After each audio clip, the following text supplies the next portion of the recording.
Салам достор. Мага көптөгөн ата-энелер келип, менин балам төлөндөй кылып атат, менин балам мындай кылып атат, эмне кылышты билбей калдым, балам ушундай жашта деген арыздануулар менен, же болбосо кандайдыр бир жүрөгүндө оору мындай санаалар менен келишет. Албетте мен дагы ата-энемин, аларды да абдан сонун түшүнүп турам, бирок билесиздерби, ата-эне катары биздин бир кетирген кемчиликтерибиз, биз көп учурда балдарыбыздын кылган иш-аракетине жана жүрүм турумуна фокус кылат экенбиз дагы, ошол кылып аткан иш-аракетинин артында эмне жаткандыгын, башкача айтканда, бала ошол нерсеси менен ата-энесине жеткиргиси келип аткан маалыматты көрө албайт экенбиз да.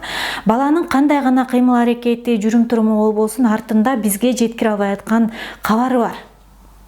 Мисалы, түшүнүктүүрөөк болуш үчүн бир мисал келтирейин. Үйгө конок келди.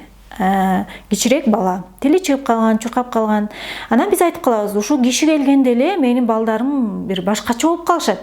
Дасторкон үстүнө чейин чуркап кетишет. Киши отурганда, мисалы, дивандын, кишинин аркасына диванга чейин чыгып кеткен балдар бар. Сүйлөп атсаң, оозуңан сөз жулуп алган өспүрүмдөр бар да. Анан биз ошол иш-аракетине, ошол кылган жүрүм турумуна көңүл бурабыз дагы жазалайбыз, сыртка чыгарып жиберебиз, же болбосо эл кеткенден кийин сүйлөшөм деп көздөрүбүз менен иштей баштайбыз дегендейчи. Бирок билесиздерби, ал балдар ошол учурда ошондой иш-аракети менен бизге эмне жеткиргиси келип атат.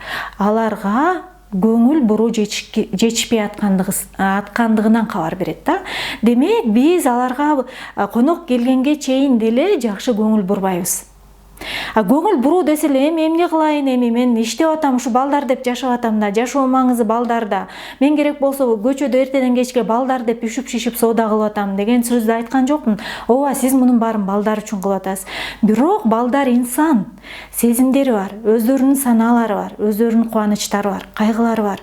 Алар ошол деңгээлде көңүл буруу жөнүндө айтып атам да. Аларды мындай көзмө көз бир деңгээлде отуруп алып маектешүү жөнүндө айтып атам.